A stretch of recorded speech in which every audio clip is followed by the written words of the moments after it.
Cama konithokozani mana bahla cama konithokozani ndiyathemba niyaphila hlalane nam ke sisilele ndingumqombothi ndikhumhlaba ke apha ndikhumhlaba ukulungiselela kukusilokuya akusetyenzwa ezilalini kuyafiwa yabona uba umuntu othwasayo le video funeka uyibukele ngoba oodade bawo nomakazi bayageza xa sekufikele ixesha lokusila utywala funeka at least lithi lifike la xesha ube sowukwazi ukuzisilela le nto ubutywala besintu. Hlalani nami ke abantwana basekhaya, hlalani nami ke abantu abatsha sesileni. Sawusebenzisa iKing Kong ke apha nomthombo lo wesintu netawu. Uyamenda ke apha ke mntu omtsha. Uyamenda usebenzisa ke labhekile kuthiwa ngumhlotshazana le inkulu. Ndiyazi ke kwezinye ilali uba niyibiza ngoba yintoni kodwa thina sithi ngumhlotshazana. Umendele ke emabhakethini wakho 2 kwibhakethi lokuqala leKing Kong, 2 kwibhakethi lesibini King Kong, ufake nombona wakho ke pha okanye umthombo lo wesintu utsho ubutywala bakho ke ngokuzawuba ngo bube buhle bube njeya. Senza kanjalo sibe sesifaka netawu. Itawu ugalela 2 kwibhakethi eliseparate uphinde ugalele enye 2 kwibhakethi eliseparate.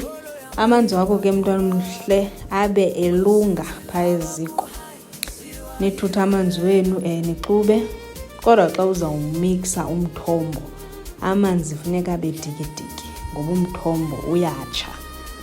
Kuthi xa uzawumixa itawu amanzi wakho funeka nokatshise xa uxuba pha itawu yakho. Siyaxuba ke pha mntakabawo iinkonde zisibukele zibane zisigezela sithi wow Thixo wandana ukwendela phi. Ziyawuthanda nomendo ezinto. Hayi ke sithi hayi be inkondo ke mntakabawo zisitsho pha zisitsho isengu-day 1 ke mntu omtsha lo xuba umthombo kunye nomgubo okanye nomilimili esengu-day 1 ke lowana sigqiba ukuxuba sigqume amaphele wethu sibuye ke ngomntu omtsha size ku-day 2. Ku-day 2 siyavubela ke ngokuphana okanye siyaxuba phana umilimili wethu okanye intlama yethu yomilimili nomthombo. Sixube ke sixube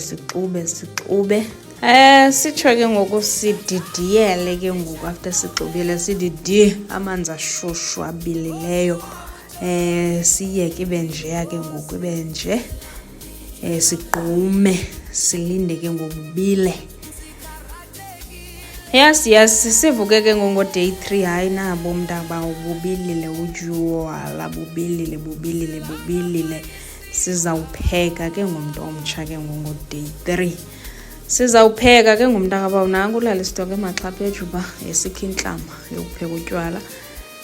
Hayi ke kuyasetyenzwa ezilalini mntakabawo ndinamona. Siyakha ke ngokutywala phaa silungiselela upheka apho sawutsho ke ngositye izidudu eziyazutywala. Siyapheka ke ngoku mntakabawo sinjalo. Hayi ke mntakabawo simatasatasa sizawupheka ke ngonaziya izidudu zethu phaa ziyabila. Siyapheka ke ngoku utywala sitsho sizawutya isidudu esiya. Hayi ke mntakabawo apha zonke muntu ziyasebenza noba ungutata umngonina zonke edyokweni akho mntu ukhethwayo. Sibuye mntu omtsha pha sivubele ngu-day 4. Ugalela umthombo xa uzawuvubela uxube kutsho ke ngokube nje bube ngubhungubhu bube njeya sibe ke ngoku sizawuhluza ke ngoku. Hayi ndimane ntsithi manigoduke ndipasile. Hayi ke ngosiyahluza ke mntakabawo sesilungiselela intselo ke ngoku. Siyahluza ke ngoku apha sibe ke ngoku sesilungiselela intselo ngengomso. Bye. Hayi ndinigqibile.